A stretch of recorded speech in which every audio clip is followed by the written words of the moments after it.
በዝግጅት ድምቀትና በቤቱ ጸጥታ መካከል ይህ ዘገባ በአንድ ወቅት በፍቅርና በሙዚቃ ተሳስረው የነበሩ ሁለት ዝነኛ ስሞች ድምፃዊ አንዱዓለም ጉግሳና ቀነኒ አዱኛ ዛሬ በሞት በሕግ አደባባይ ፊት ለፊት የቆሙበትን አሳዛኝ ክስተት ይዳስሳል። ሚስጥሮች ብዙ ወጡ።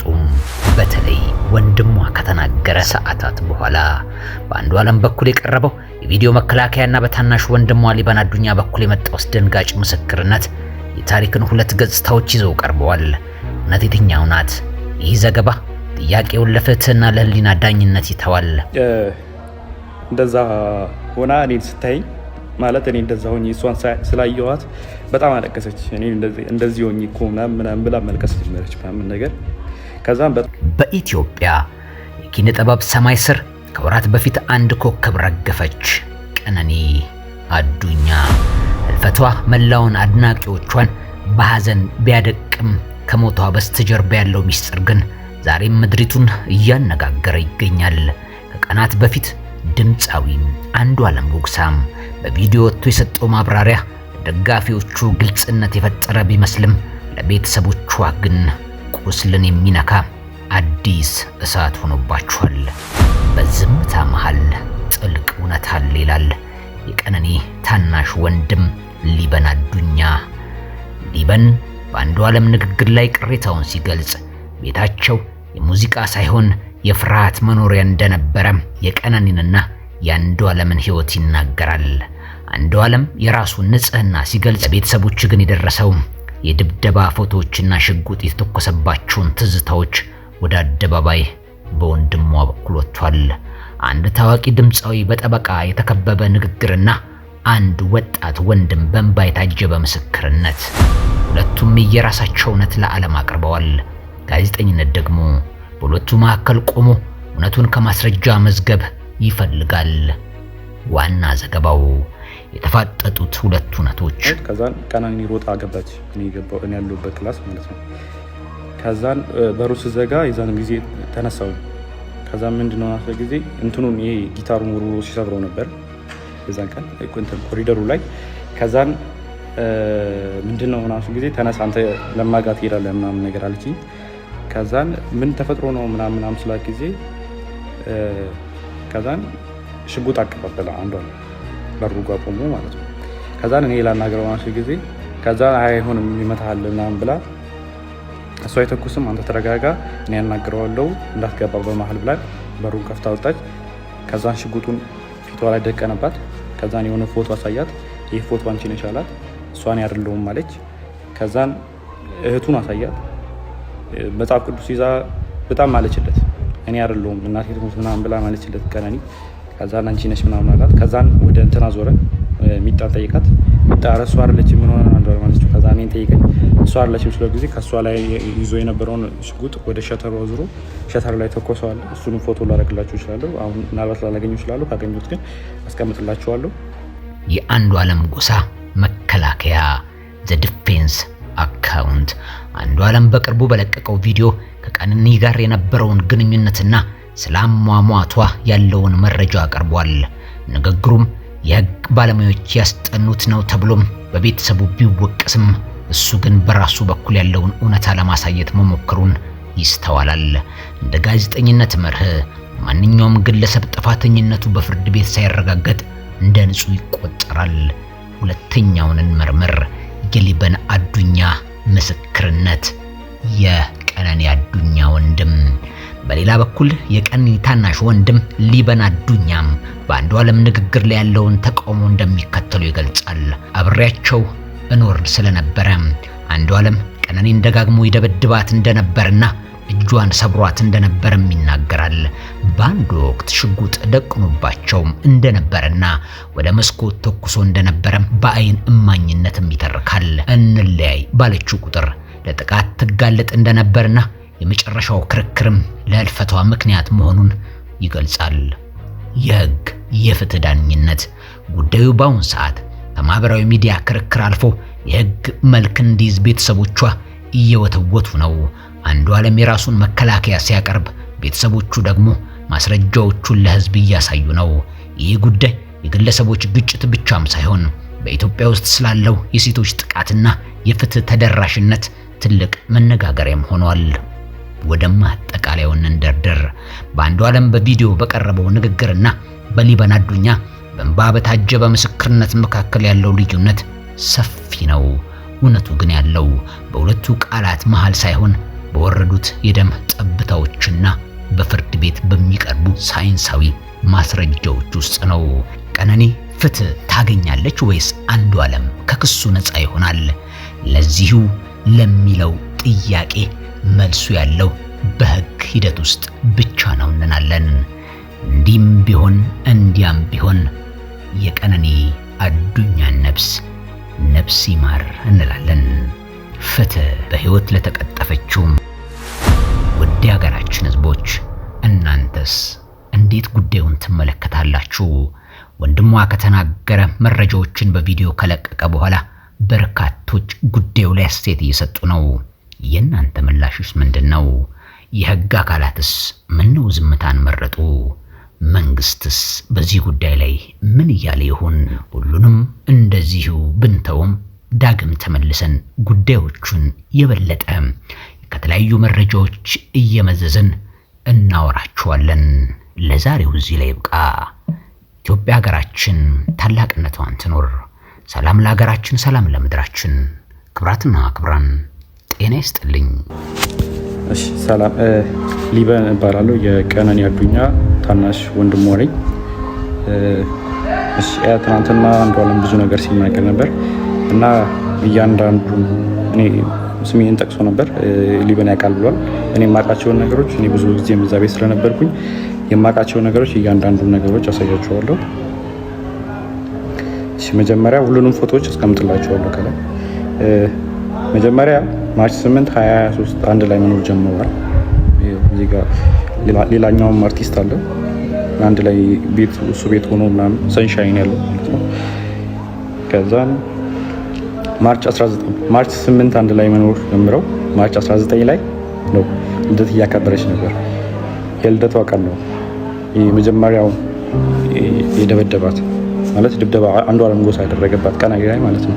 ይሄ ደግሞ የቪዲዮ ለቅቄው ነበረ። የምታስታውሱ ከሆነ እዚህ አይኗ ጋር እንትን ያለው በጣም እንትን ብሎ ነበር በልዞ ነበር። ፎቶን ስለማስቀምጠው ታዩታላችሁ።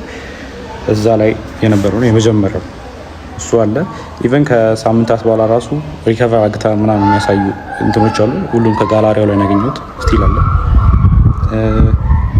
ከዛ በኋላ ደግሞ የእንትኑ አለ የኦክቶበር 14 2023 የእጇን ሰብራ የታሽጋለች። ይህም ከስልኳ ላይ ነው ያለው። ከዛን ፌብሩዋሪ 29 2024 ይሄ ፎቶ እዚህ ላይ የምታዩት ከሆነ ጊታር ይዟል ይሄ። ስለዚህ ከዚህ በኋላ ይሄን ጊታር የሰበረበት ቀንና ሽጉጥ የተኮሰበት ቀን ነበር። አንድ ቀን ነው ይሄ የተከተለው። የዛን ቀን እኔ ነበርኩኝ ቤት ውስጥ ማለት ነው።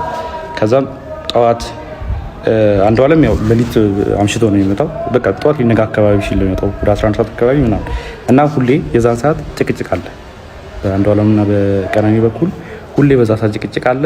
ሁሌ ይቀያየራል። በቃ ጠዋት ሊነጋ አካባቢ ሲመጣ ሁሌ ተቀያይሮ ነው የሚመጣው።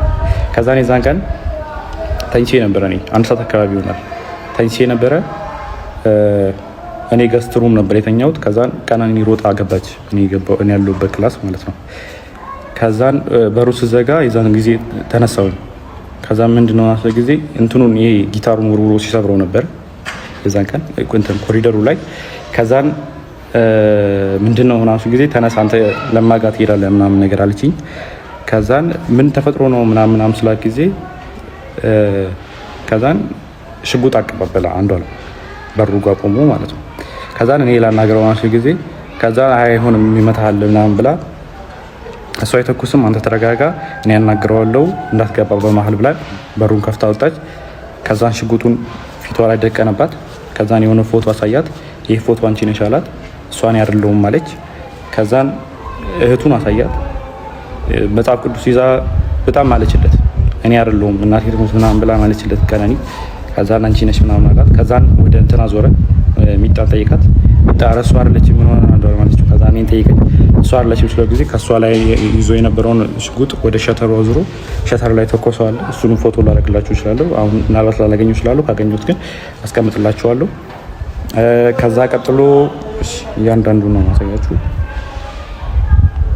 ከዛን ይሄኛው ፎቶ አለ።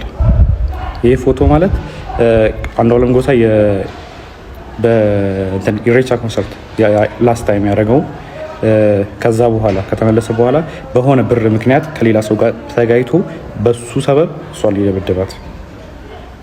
ይሄው የፀጉሯን መመሳሰል ትችላላችሁ። የዛን ጊዜ የነበረ ፎቶ አለ።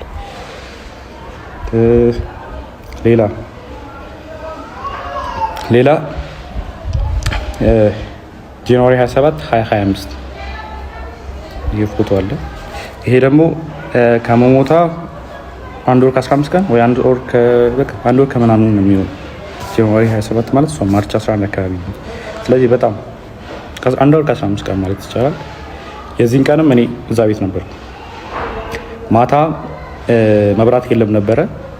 ከዛ አንድ ላይ እየተጫወትን ነበረ። እሱ ነው አብሮን ነበረ። እህቱም ነበረች። አንድ ላይ እየተጫወትን ነበረ። ከዛን 4 ሰዓት አካባቢ የሆነ የሚጠቃቀማቸው ነገሮች አሉት። እሱ የራሱ የግል ሱሶች ምናምን ነገር አሉበት። ከዛን እሱ ሊጠቀም ስለፈለገ የሚጣናተኝ ምናምን ሲላ ጊዜ ከዛን ያው እኔ ፊት ማድረግ ስለደበረው ምናምን ብዬ እኔም ገብቼ ተኛው። በጣም ተኛች። ከዛን ወደ 10 ሰዓት 11 ሰዓት አካባቢ መሰለኝ በጣም ጭቅጭቅ ሰማሁ እና እኔ ሚጣ ክላስ ነበርኩ እንደው። ከዛን ከሚጣ ክላስ ወደዚህ የሚጠቀው ገስት ሩሙ አለ። ከገስት ሩሙ የሰራተኛው ከሰራተኛው ነው ሳሎን ቤት ያለው። ከዛን ጭቅጭቅ በጣም ይጨቃጨቃሉ ምናምን ነገር ስለምን እንደሆነ በደንብ አላውቅም፣ አልሰማሁትም። ግን ጭቅጭቅ የሆነ የጭቅጭቅ ድምፅ ሊሰማኝ ነበር። ከዛን ተነሳው በጭቅጭቁ። ከዛን በመሀል አልገባም ብዬ ለረጅም ሰዓት ቁጭ አልኩ። ከዛን የሆነ ሰዓት የሚወድቅ ነገር ሰማሁ። ከዛን የዛን ጊዜ ከፍቼ ስወጣ ቀጥታ በኮሪዶሩ ላይ የነበረው አንዱዓለም ነበረ። አንዱዓለም እንትን አለኝ ነው ግድት በመሀላችን እንዳትገባ ምናምን ብሎ እኔም መልሶኝ በሩን ቆልፎ የሚጣ ክላስ ውስጥ ነበርኩ እኔ። በሩን ቆልፎት ከዛን 5 ደቂቃ ምናምን ቆይቶ መጣና ከፈተው። ሂድና እናግራት አለኝ። ከዛን በሩ ጋር ሲሄድ ጥርሱ አካባቢ ደምቷል። ከዛን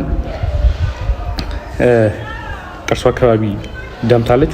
ወድቃ ዝም ብላ እያለቀሰች አይደለም፣ ዝም ብላ ቁጭ ብላ ነው። ከዛን ሚጣን ቀሰቀሳት። እዛ ሚጣና እኔ ወስደን እሷ ሚጣ ገስትሩም ለኔ ለቃልኝ ነበር የእሷን ክላስ። ከዛ እሷ ገስትሩም ነበር የነበረችው። ከዛ ገስትሩም አስገባናት ከሚጣ ጋር። ከዛ በኋላ እንደዛ ሆና እኔን ስታይኝ ማለት እኔ እንደዛ ሆኜ እሷን ስላየኋት በጣም አለቀሰች። እኔ እንደዚህ ሆኜ እኮ ምናምን ብላ መልቀስ ጀመረች ምናምን ነገር። ከዛም በጠዋት ተነስና ሄዳለች። ከዛም ወደ 11 ሰዓት አካባቢ ይሆናል የዛን ሰዓት። ከዛን 12 ሰዓት ተኩል ያው አልተኛውም፣ ዝም ብዬ ቁጭ አልኩኝና 12 ሰዓት ተኩል ሲሆን ወጥቼ ሄድኩኝ እና ፎቶ ካያችሁት ከላይ ሰዓቱ እኔ ከሄድኩኝ በኋላ ነው የተነሳቸው እነዚህ ፎቶዎች ማለት ነው።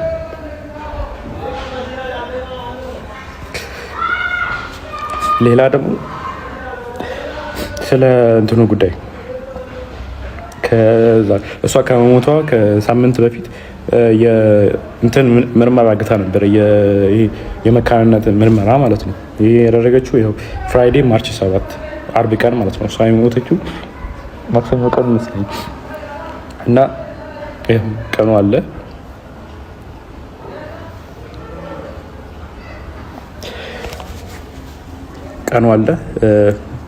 ያው ኒው ላይፍ እና የሕክምና ምርመራ የመካንነት ያደረገችው ራሱ ኦልሬዲ የአቃቢ ሕግ የተሰጠው ወረቀት ላይም ተጽፏል። በተደጋጋሚ ሆዷና ልቧ ላይ ተረግጣ ሐኪም ቤት ትመረመር ነበር እና ዶክተሮች ጠይቃት ሰውን የረገጠኝ ያለችው የሚል መልስ ሰጥታኛለች ብሏል። ይሄ ወረቀቱ ላይም ተጽፏል፣ እንትን ላይም አለ። ለዛ ነው ይህን ምርመራ ያደረገችው ራሱ። ከዛን ይህ ምርመራ ደግሞ ሰኞ ቀን ማታ ሰምተውታል። እናትየዋ ራሷ ስትናገር ነበር። አንዱዓለም እናት ምን ስትል ነበረ? ደውላልኝ እኔ እኮ መውለድ እችላለሁ አለችኝ። ከዛን እኔ እንደውም ለካስ ልጄ ነው ወይ አልኳት ብላ ራሷ የአንዱዓለም እናት ስትናገር